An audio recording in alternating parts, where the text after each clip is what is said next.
नमस्कार, जय हिंद। आज बड़े बड़े नेता चीन को सबक सिखाने की बात कर रहे हैं। हम ये कर देंगे, हम वो कर देंगे। हाँ, हमें पूरा गर्व है, पूरा हौसला अपनी इंडियन फोर्सेस के ऊपर। लेकिन आर्मी के नाम पे जो तुम राजनीति कर रहे हो, प्लीज ऐसा मत करो, वरना देश तुम्हें बाइकआउट कर देगा, जैसे बॉलीवुड का बाइकआउट किया गया है। क्या कर लोगे तुम लोग? क्या नेता जो है हथियार लेके सरहद पे जाएंगे, चीन की सेना से लोहा लेंगे, या फिर जो नारे लगा रहे हैं बॉलीवुड वाले हों, जो उनकी देशभक्ति की मूवी बना रहे हैं वो लोग? कौन जाता है बॉर्डर पे, कौन गोली खाता है दुश्मन की? सिर्फ देश का जवान, देश का सैनिक या अर्ध सैनिक बल का हिस्सा हो, या फिर आर्म फोर्सेस का हिस्सा हो। लेकिन अभी सरकार जो है एक स्ट्रैटेजी के तहत सीडीएस बना के इनडायरेक्टली उनकी पेंशन कटौती की बात कर रही है, जो कि बहुत ही निंदनीय, शर्मनाक है।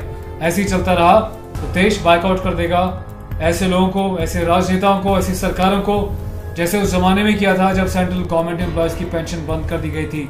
सरकार को एहसास बिल्कुल भी नहीं है कि एक सैनिक के सेक्रीफाइस के साथ अपनी ड्यूटीज को देता है। -50, 60, 70 डिग्री सेल्सियस की ठंड में भी जहाँ उसके हाथ कांपने लगते हैं, हाथ ठिठुरने लगते हैं, कई बार तो हाथ गल भी जाते हैं, हाथ काटने पड़ते हैं, पैर काटने पड़ते हैं। ऐसी परिस्थितियों में जवान ड्यूटी देता है सिर्फ इसलिए कि हाँ, मैं सुरक्षित हूँ, एक समय तक नौकरी करने के बाद, सेवा देने के बाद मेरे को पूरी पेंशन मिलेगी। लेकिन ये जो नई नई पॉलिसीज लेके आ रही सरकार, बहुत ही घटिया है। ये राजनेता लोग अपनी पेंशन क्यों नहीं रोक देते भाई? क्यों लाखों में इतनी भारी भरकम पेंशन लेते हो? चाहे वो कोई स्टेट गवर्नमेंट के नेता हो, एमएलएज हो, काउंसलर्स हो, एमपीज हो, क्यों आप लोग अपनी पेंशन लेते हो? इतने ही तुम देश की चिंता करते हो पैसा बचाने के लिए, तो अपनी पेंशन छोड़ दो ना। ये बोलो कि मुझे 5 साल अपनी जो है राजनीति करनी है, उसके बाद मुझे 1 रुपया पेंशन ना मिले, तो तुम्हें औकात पता चल जाएगी। पेंशन से एक व्यक्ति जो पूरा जिंदगी भर चाहे सरकारी मुलाजिम थे, उनकी पेंशन काट ली, उसके बाद तुम्हें कोई मतलब नहीं कि वो बुढ़ापे में उनकी औलाद उनको खाने को देगी या ना देगी, पर हम पेंशन काट लें क्योंकि सरकार का पेट भरना चाहिए। सरकारें खाती हैं, करप्शन करती हैं, डकार देती हैं, भुगतता कौन है? आम जनता, आम नागरिक देश का। बदले में देश को क्या मिलता है? टैक्स इतना पे किया जाता है, कहाँ हो जाता है? प्रधानमंत्री फंड में इतना जो है इमोशन होके हर एक व्यक्ति ने इतना दान किया, युवाओं ने दान किया, सैनिक के परिवारों ने पेंशन से पेट काट काट के गरीबी देखते हुए भी दान किया कि देश की उन्नति के लिए कुछ सहारा लगेगा। लेकिन आरटीआई लगाने पे उसका भी पता नहीं, जवाब नहीं मिलता।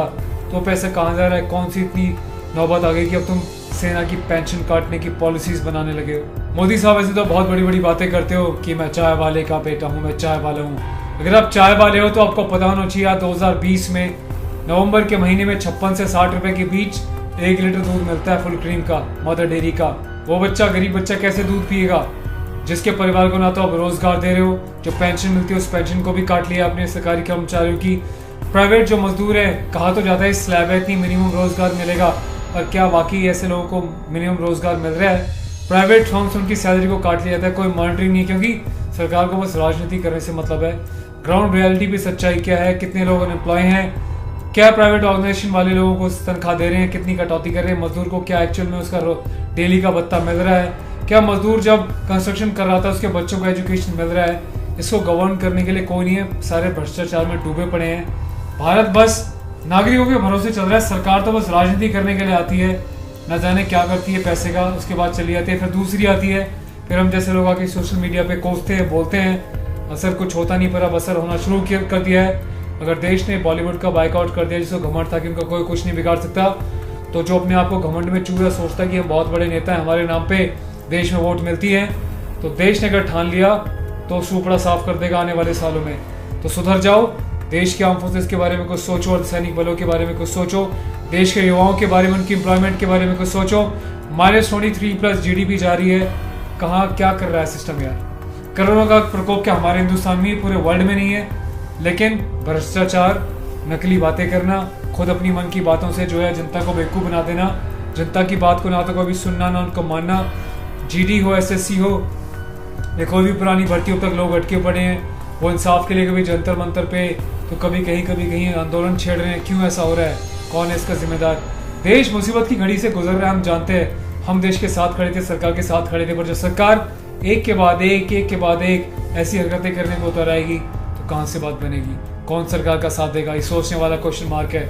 मोदी साहब, मैं बस एक ही बात कहना चाहता हूँ शॉर्टकट में, अगर आपने भारतीय सेना के जवानों को इस पेंशन क्राइटेरिया के अंतर्गत लिया, वो जो 50%, 5%, 100% का जो ड्रामा आप सीडीएस के थ्रू करवा रहे हैं, अगर आपने उसको वापस नहीं लिया या उसमें कोई नेगोशिएशन किया, तो देश रास्ते पर तो आएगा, और देश के नागरिक अगर वाकई सच्चे हैं ना, अपने आप को सच्चे हिंदुस्तानी कहते हैं और जय हिंद वंदे मातरम के कमेंट्स करते हैं, तो अगर ऐसा होता है तो आप भी सड़कों पे उतरोगे और देश को दिखा दोगे कि सोशल मीडिया की पावर क्या होती है।